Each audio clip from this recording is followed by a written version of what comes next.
अभिषेक, सबसे पहले good to C you. ये जो दिन है, 2-3 दिन कैसे रहे आपके, किस तरह से रिसेप्शन काफ़ी अच्छा मिला आपको, मैं जी। देख रहा था। लोग लोग की भीड़ थी, लोग डिसअपॉइंट थे, लोग खुश थे आपके लिए। काफ़ी लोग, और मुझे तो मेरे टॉप 2 तो फिक्स थे और वही जी। टॉप 2 हुए और उसमें से ही एक ने ट्रॉफी जीती। आप अगर बताना चाहोगे आपकी जर्नी के बारे में, एंड पहले तो ये 3 दिन कैसे बीते आपके, उस पर जानना चाहूँगा। बहुत ज़्यादा बिजी और नींद पूरी नहीं हो पा रही है। फैमिली घर पे है, फ्रेंड्स घर पे हैं, और जिन्होंने भी सपोर्ट किया सबके फ़ोन्स आ रहे हैं, मैसेजेस आ रहे हैं, कॉल्स आ रहे हैं, इंस्टाग्राम पे डीएम्स आ रहे हैं, वीडियो कॉल्स आ रही हैं, इंस्टाग्राम पे रील्स मैं देख रहा हूँ, मेंशंस आ रहे हैं। अभिषेक के एवेंजर्स जो है मेरे, मुझे नहीं पता था मेरा मेरा परिवार जो है, मैं बोलता भी था एक परिवार, एक परिवार, वो इतना बड़ा हो गया है। तो सबसे बात करना, सबको बताना कैसा कैसे चल रहा है, वो चीज़ उन चीज़ों में ही मैं व्यस्त था। और सबसे मैंने बात करी जितना भी हो सका, और अंकित भाई से मिला, तेजु मतलब प्रियंका से मिला, सत्ती जी से मिला, अपनी टीम से मिला, सबसे मिला, और एक गेट टुगेदर रखा और हमने भांगड़ा किया। आपने देखा होगा ढोल राइट। टक टक टक टक भांगड़ा किया। तो मुझे बिल्कुल ऐसा नहीं लग रहा कि मैं नहीं जीता हूँ, मुझे ऐसा लग रहा है कि मैं ही जीता हूँ। क्योंकि जब मैं बाहर आया, सबने ऐसे टाइट हक करके गया कि तू मेरा शेर है, तू पोता है मेरा, तू जीत गया, तू ही जीता है, डिजर्विंग डिजर्विंग, जो भी जिसने भी बोला। तो क्या होता है कि आप ट्रॉफी से ज़्यादा जब लोगों का दिल जीत लेते हो ना, तो आपको बहुत सेटिस्फेक्शन मिलती है। तो वो सेटिस्फेक्शन मैं लेके चल रहा हूँ आगे। जर्नी की शुरुआत अगर मैं बात करूँ तो जर्नी की शुरुआत में आपने कई बार सिद्धार्थ शुक्ला का नाम लिया था। मुझे याद है हम इंटरव्यू भी आपके किए थे, तो आपने बोला था कि उनके जैसी जर्नी चाहिए। तो पहले ही हफ्ते में बिग बॉस से कहा कि पहले के जो खिलाड़ी उनका नाम मत लीजिए। बट बीच बीच में मुझे पर्सनली ऐसा लगा कि उनकी जो गेम थी कि one man standing with full team, वैसी गेम आपकी लग रही थी। कई हद तक वो 1 2 3 भी जो था उन्होंने किया, तो वो आपने भी किया। उनसे काफ़ी इंस्पायर्ड हुए। तो आप अगर कुछ बताना चाहोगे उनकी जर्नी और आपकी जर्नी को, अब जब इक्वलाइज करते हैं तो कितनी खुशी होती है। और वो मुझे एक और चीज़ याद है, तो आपने बोला था कि मैं उनके सॉन्ग के पीछे खड़ा था, मुंडा जी। कैसा दिखता है, और अब जब कंपेयर कर रहे थे तो कितनी जी। खुशी होती है अभिषेक आपको। सर मैंने बिग बॉस 13 पूरा नहीं देखा था। वही इंस्टाग्राम पे कि भाई फाड़ बंदा है ना, ये उनका वो डायलॉग था 1 2 3 4 5 6 7 8 9 10 11 12 13, तुम सबके सब भाड़ में जाओ। वो, और हम्प्टी शर्मा की दुल्हनिया जो मूवी है, उसमें मैं क्राउड में मैं काम कर रहा था। तो मैंने 300 से 400 पंजाबी सॉन्ग्स में क्राउड में काम किया है। मैंने 4 5 मूवीज में, मैं उड़ता पंजाब में क्राउड में था, हम्प्टी शर्मा की दुल्हनिया में क्राउड में था। तो देंगड़ देंगड़ गाना है ना, राती हाँ। देंगड़ देंगड़, तो उसमें मैं सिद्धार्थ सर के पीछे खड़ा हूँ, वरुण सर भी हैं, आलिया मैम भी हैं, तो मैं उनके पीछे खड़ा हूँ। तो मैं हल्का सा दिख रहा हूँ, अगर आप पॉज कर करके देखोगे तो तब मैं दिखूंगा आपको। उनके साथ मेरी फोटो भी है।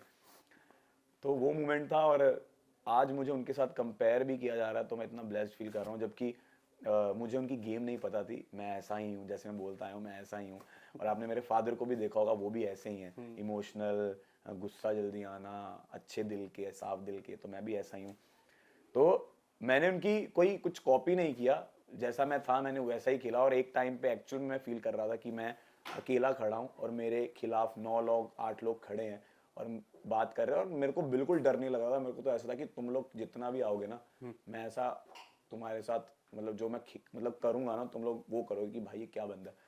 तो वही चल रहा था। बाहर आके मेरे को पता चला कि मुझे उनके साथ कंपेयर किया जा रहा था, जो कि मुझे बिल्कुल बुरा नहीं लग रहा था। मुझे लग रहा था कि एक लेजेंड के साथ मुझे कंपेयर किया जा रहा है, तो मेरे लिए तो बहुत बड़ी बात है। बट मैंने उनको कॉपी नहीं किया। मे बी हमारी कुछ कुछ चीज़ें सिमिलर होंगी, तो लोगों ने उस चीज़ को कंपेयर कर लिया होगा। अभिषेक, जब थप्पड़ वाला जो सीन था, जी। काफ़ी लोग ट्विटर पे, सोशल मीडिया पे आपकी आपकी फिर से घर पे आए, आप फिर से घर पे आओ, जी। फिर से घर पे आओ, ऐसी मुहार लगाई थी। आप अगर कुछ बताना चाहोगे उसके बाद आपकी गेम कितनी चेंज हुई, और अंकिता जी को कितना थैंक्स करते हो उस चीज़ को लेके। जी, मैं बहुत थैंकफुल हूँ अंकिता जी, मुनावर, औरा, आयशा, मेकर्स का, बिग बॉस का, सलमान सर का, सबका थैंक यू कि मुझे फिर से वापस बुलाया। और मैं पूरी रात जब मैं निकला था, जय श्री राम जय श्री राम जय श्री राम जय श्री राम जय श्री राम बोल रहा था कि बस एक चमत्कार कर दो भगवान, मुझे वापस घर में डाल दो। तो मैं वापस आया, और उसके बाद मेरे को हल्का सा फील हो गया था कि तू अभिषेक कुछ तो कर रहा है, कि लोगों को तू पसंद तो आ रहा है, इसलिए तुझे दोबारा से लाएगा। यस। बस वही खुशी थी उस चीज़ की। अभिषेक, आपने बिग बॉस जैसे प्लेटफॉर्म को क्यों चूज़ किया ईशा और आपका ऑफिशियल बताने के लिए, क्योंकि कई बार आपने उस चीज़ को डिनाई किया बिग बॉस में आपने तुरंत कहा कि हम लोग रिलेशन में थे और काफ़ी सारी चीज़ें हुई, फिर समर्थ आए, उसके बाद काफ़ी सारी चीज़ें हुई, तो यही प्लेटफॉर्म क्यों चूज़ किया आपने? सर मैंने चूज नहीं किया। जब मैंने साइन किया था मुझे नहीं पता था ईशा आ रही है, बट जाने से पहले पता चल गया था कि ईशा भी आ रही है। मैंने कहा ओ शिट अब क्या होगा। तो इन्होंने जब इंटरव्यू लिया था तो इंटरव्यू से पहले इनको मेरे बारे में पता था कि मैं रिलेशनशिप में हूँ। तो इन्होंने पहला क्वेश्चन मुझसे ये पूछा था कि ब्रेकअप क्यों हुआ। तो मैं डिनाई ही नहीं कर सकता था क्योंकि कलर्स की टीम को पता था कि मैं और ईशा रिलेशनशिप में थे उड़ारियाँ के टाइम पे। तो अब जब पता ही चल गया था, उस टाइम तक मैंने इंटरव्यूज दे दिए थे या इंटरव्यूज चल रहे थे और मैं बताना नहीं चाहता था। मुझे लगता था कि ईशा में भी अंदर उस चीज़ को एक्सेप्ट ना करे, ना बताए, तो मैं क्यों बताऊं, मैं बेवकूफ़ बन जाऊंगा ऐसा। पर अंदर जाके उसने खुद बता दिया और पहले दिन ही वो चीज़ें बाहर आ गई। तो फिर मैं कैसे डिनाई करता, ऑब्वियसली मुझे भी बताना था। बट हमने हमेशा यही सोचा था कि हम पब्लिक नहीं करेंगे इस चीज़ को, और जब ब्रेकअप हो गया तो उस चीज़ को भी क्यों पब्लिक करना। तो बिग बॉस के घर में हो गया, बट ठीक है अब जो भी हुआ अच्छा हुआ, जैसा भी हुआ। क्या आपको एज अ पर्सन, क्योंकि मुझे एज अ व्यूअर उनका लगा कि जब समर्थ आए, चिंटू, जब आने से पहले फ्रेंडशिप हुई, थोड़ी बहुत फ्रेंडशिप हुई, थोड़ी बहुत नोक जोक हुई, बट उनके आने के बाद सिर्फ नोक जोक हो रही थी, ऐसा कुछ आपको लग रहा था एज अ ईशा और पर्सन? मेरी, यस। जी सर, ऑब्वियसली जो हम बॉन्ड शेयर कर रहे थे समझ से पहले, वो ऑब्वियसली रिलेशनशिप नहीं था, बट हम एक क्लोज फ्रेंड्स बन गए थे। हम एक दूसरे के साथ बैठते थे, बातें करते थे, घूमते थे, गेम में थे। समर्थ आने के बाद ऑब्वियसली वो, मैं उसका एक्स हूँ तो मेरे साथ वो क्यों बात करेगी, समर्थ के साथ बात करेगी, तो वो थोड़ा एक डिस्टेंस हो गया था। बट ऑर्गेनिकली हमारी तीनों की भी एक टाइम पे दोस्ती हो गई थी अच्छी खासी, Right. और फिर वो एक इंसिडेंट के बाद वो टूट भी गई। बट ठीक है, जैसा भी था। आपने एक इंटरव्यू में कहा कि मैं नहीं जीता चलेगा, बट मैं मुनावर जीता। वो दोस्ती और वो भाईचारा काफ़ी लोग ने देखा। आप अगर कुछ बताना चाहोगे? मुनावर से काफ़ी अच्छी दोस्ती हुई। उन्होंने कहा कि मैं अगर दोस्ती करता हूँ तो मैं इनसे करता हूँ, मैं प्यार भी इनसे करता हूँ, और उनकी सिस्टर आके भी आपको बोला था, आपको जी बोले थे कि आप जी बेस्ट फ्रेंड हो। जी। ये दोस्ती के बारे में थोड़ा बताइए, किस तरह से ये सर दोस्ती के मैंने बारे में? मैंने कल रील देखी, मुझे पता नहीं था। मैं रील में बोल रहा हूँ कि मेरे मम्मा आ रहे हैं और मैं मम्मा को बोल रहा हूँ मम्मा इसको प्यार करो। हम्म। और वो मुझे चीज़ पता नहीं थी कि मैंने चीज़ बोली भी है। मतलब मुझे याद भी नहीं था कि मैंने वहाँ पे बैठ के ये चीज़ बोली है मम्मा को कि मम्मा मुझे नहीं इसको प्यार करो, कि क्योंकि उसको प्यार चाहिए, उसको चाहिए वो चीज़। तो वो मेरा दिल से है उसके साथ, मैं उसके साथ कनेक्ट था बहुत। और आई थिंक अगर आप मुझे जानते हो तो मैं अंकित भाई को, जो अंकित गुप्ता है, उनको मैं बहुत प्यार करता हूँ। तो अगर मैं कोई बॉन्ड बनाता हूँ दोस्ती का तो मैं बहुत दिल से करने लग जाता हूँ। और मैं ओवर, जैसे मैं हर चीज़ ओवर करता हूँ, ओवर एक्सप्रेसिव हूँ, तो मैं ओवर प्यार भी करता हूँ। तो वही था कि मुनावर के लिए ओवर प्यार था और मैं बायस्ड था उसके लिए कि मैं जैसे बिग बॉस बायस जैसे थे। बिग बॉस बायस्ड थे तो मैं उसके लिए बायस्ड था। अगर कुछ बताना चाहो खानजादी के बारे में, खानजादी से मुलाकात हुई बाहर आके? क्या नहीं आपने सर, कांटेक्ट अभी करने की कोशिश की? नहीं, अभी तक बात नहीं हुई है क्योंकि अभी मैं आपके सवालों से घिरा हुआ हूँ।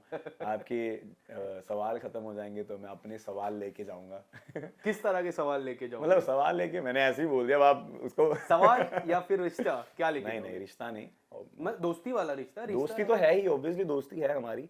पर अभी हमने कांटेक्ट नहीं किया एक दूसरे को क्योंकि उसको भी पता है कि मैं भी बिजी होऊंगा और उसको, वो भी अभी कामों में व्यस्त है। जैसे मेरे को पता चला कि वो दिल्ली शूट कर रही थी, कोई उसका कोई सॉन्ग भी रिलीज हो रहा है। आपका भी सॉन्ग आया एल्वाकाडो, हाँ, मेरा वो कार्डो उसको सॉन्ग उसको आया। अच्छा रिस्पॉन्स मिला। जी जी। आपने देखा वो रिस्पॉन्स? मैंने रिस्पॉन्स अभी उतना नहीं देख पाया हूँ क्योंकि इतना नहीं मैंने चेक किया, बट वो मैंने जाने से पहले शूट किया था। और वो हमारी टीम का ही गाना है, स्नो रैकेट्स पे है और हमारी टीम का ही लेबल चैनल है। तो प्लीज़ जिसने नहीं देखा जाके एवोकाडो स्नो रैकेट्स पे जाके देखिए और बहुत सारा प्यार दिखाओ। और बहुत अच्छी वीडियो बनी है, मैं हैंडसम बहुत लग रहा हूँ, मेरे एब्स भी बहुत दिख रहे बहुत। हैं उसमें। तो प्लीज़ जाके देखो और बहुत सारा प्यार दिखाना। आपने अंकिता जी से कनेक्शन कैसा था? आपने, क्योंकि एक बार प्रेस कॉन्फ्रेंस में भी कहा कि उन्होंने कई बार उन्होंने कनेक्शन बनाया, बट आपका कनेक्शन वैसा नहीं हो रहा था। प्रेस जी। कॉन्फ्रेंस में आपने बोला कि मेरा कनेक्शन नहीं हो पा रहा था। क्यों ऐसा लगता है कनेक्शन? क्योंकि उनके उनके घर में कई बार आपको सुशांत से एक बार कंपेयर किया था, जो मैंने भी सवाल पूछा था प्रेस कॉन्फ्रेंस में उनसे। आप आपको क्यों उनसे कनेक्शन नहीं हो पा रहा था, क्यों ऐसा? सर हम दोनों का ना नेचर मुझे सेम लग रहा था कि वो भी जल्दी हाइपर हो जाती हैं, छोटी सी चीज़ पे गुस्सा कर जाती हैं, और मैं भी सेम कर रहा था। और मतलब मैं भी हूँ ऐसा, वैसे नेचर है मेरा। तो जब भी हम कनेक्ट करने की कोशिश करते थे वो लड़ाई हो जाती थी। तो मुझे ऐसा लगता था कि यार क्यों ही बात करनी, अगर लड़ाई ही होनी है। तो मैंने उनको बोला कि हमारा रिश्ता नहीं बन पाएगा, आप अपनी स्पेस में रहिए, मैं अपनी स्पेस में रहता हूँ। बट वो अच्छी इंसान है, दिल की अच्छी है, इमोशनल है वो भी। और वो भी थोड़ी पॉजेसिव है, इनसिक्योर वो भी हैं, जैसे मैं भी पॉजेसिव हूँ, इनसिक्योर हूँ अपने रिलेशनशिप्स को लेके। तो मैं उनको समझ पाता हूँ काफ़ी हद तक, बट वो एक अच्छी इंसान है। विक्की भाई भी बहुत अच्छे हैं, और ठीक है, अब सब गिले शिकवे हट गए हैं, फिनाले हो गया है, पार्टी हो गई है, मतलब उनके घर पे पार्टी हो गई है, हमारी अलग अलग पार्टीज हो गई हैं। आप नहीं थे उस घर पे पार्टी जब हो रही थी? आप उसके बाद उन्होंने जो पार्टी की, आई थिंक वो उन्होंने अपने फैमिली के साथ ही की है, तो और उस टाइम मैं भी थोड़ा अपनी फैमिली के साथ व्यस्त था, तो अपनी अपनी फैमिलीज के साथ सभी व्यस्त हैं इस टाइम। यस। मुनावर की अगर मैं बात करूँ, आयशा के आने के बाद मुनावर की जो जो कहते हैं कि करियर पे एक रहता है कि इतने सारे अफेयर्स, बाहर एक रिश्ता, बच्चा, उनको इस चीज़ से काफ़ी इफेक्ट किया। आपको लगता है ऐसा इफेक्ट किया? क्योंकि वो खास मित्र है, अपने दोस्त कभी संघर्ष में रहते हैं तो दोस्त को भी तकलीफ होती है। आप कुछ बताना चाहोगे आयशा के आने के बाद कितना बदलाव है उनके गेम में? जी, ऑब्वियसली वो हर्ट था, वो उसको भी बुरा लग रहा था, बट आयशा भी अपनी जगह गलत नहीं थी, क्योंकि आयशा भी है वो चीज़ प्रूव करने आई थी। पर हम उस चीज़ को लेके अगर बैठे रहे तो वो पूरी चीज़ इधर से उधर हो जाती उस टाइम के लिए। तो मैं उसको यही बोलता था कि जो चीज़ होगी उसके लिए सॉरी बोल, और उसको दोबारा से मत दोहराना, और अब तू वापस आ जा, इतना सुस्त मत बैठ। तो उसको इफेक्ट करी वो चीज़, और हम दोनों ने, जब हम टॉप 2 में थे और हम दोनों घर में थे, तो हम दोनों ने एक दूसरे को यही बोला था कि एटलीस्ट हम एक चीज़ सीख के जा रहा है, जो हमारी गलतियां यहाँ पे दिखाई गई हैं वो गलतियां हमें दोबारा से नहीं करनी है। एक सेंसिबल, एक अच्छा इंसान हो, अच्छे तो हैं, बट कभी कभी एक सिचुएशन ऐसी आ जाती है कि वो ना चाहते हुए वो चीज़ गलत हो जाती है। वो गलत ना हो, उस चीज़ को हमने सुधारने की बहुत ट्राई की अंदर रह के, वो चीज़ सीखी, और वो भी नहीं करेगा, मैं भी नहीं करूँगा, बस यही है। टॉप 3 का जो हेल्दी कंपटीशन था, हाँ, टॉप 3 का जो हेल्दी कंपटीशन था अंकिता, आपके और मुनावर के बीच में, बट मनारा को वो लिस्ट में देख के काफ़ी लोग ज़्यादा डिसअपॉइंट हुए, अंकिता जी भी काफ़ी डिसअपॉइंट हुई इस चीज़ को लेके। आप बताना चाहोगे जो टॉप 3 का जो बड़ा कंपटीशन था उसमें मनारा को देख के आप कितना सरप्राइज हुए? सर, मुझे भी यही लगा था कि अंकिता जी टॉप 3 में होंगी पहले तक, पर जब से वो इनसिक्योर हो गई थी, तब से मैं देख पा रहा था कि मनारा का ग्राफ ऐसे जा रहा था, क्योंकि अंकिता जी एक इतना बड़ा नाम है, उनको इनसिक्योर होने की जरूरत नहीं थी, और विक्की भाई भी कुछ ऐसा नहीं कर रहे थे कि वो इनसिक्योर हो, पर वो इनसिक्योरिटी, पॉजेसिवनेस की वजह से लोगों में मनारा का नाम चढ़ा, और मनारा टॉप 3 में है, जिसके लिए मैं बहुत हैप्पी था, क्योंकि ऑब्वियसली अगर वो टॉप 3 में ना होती और अंकिता जी में होती तो मैं ना होता, तो ऑब्वियसली मैं खुश था, और मैं चाहता भी था कि मनारा रहे, क्योंकि मनारा हमारे क्लोज थी, तो हम तीनों थे, तो मुझे अच्छा लग रहा था। अभिषेक, एक आखिरी सवाल मेरा, काफी चर्चा हो रही है आपके खतरों के खिलाड़ी की, रोहित सर के साथ काम करने में। रोहित सर ने आपको सपोर्ट मेरी भी स्माइल किया क्या था। कह रही है? हाँ बोल रही, वो तो उस दिन भी हाँ बोल देखो, रही मैं थी। अच्छा एक्टर हूँ। उस दिन भी हाँ बोल रही थी, तो उसके लिए ऑल द बेस्ट आपको। नहीं, अभी ऐसा कुछ भी नहीं है, आप ऑल द बेस्ट कह रहे हो उसके लिए थैंक यू, बट अभी कुछ भी डिसाइड बट नहीं। अगर आता है वो ऑफर आपको, आ अभी कुछ चुका भी है, आता अभी है तो क्या क्या होगा अभिषेक? क्योंकि हमने कई बार देखा आप काफी चीजों से थोड़ा नर्वस हो जाते हो, तो वो गेम में एक चैलेंजिंग मैं रहेगा आपके लिए। क्लोस्ट्रोफोबिक हूँ, Yes. और क्लोस्ट्रोफोबिया बहुत उसमें रहता है, तो पता नहीं, अभी मुझे समझ नहीं आ रहा है क्या करना है। अब देखते हैं क्या कैसे, जो भी होगा आप लोगों को सबसे पहले बता दूंगा। Thank you so much. Thank you so much.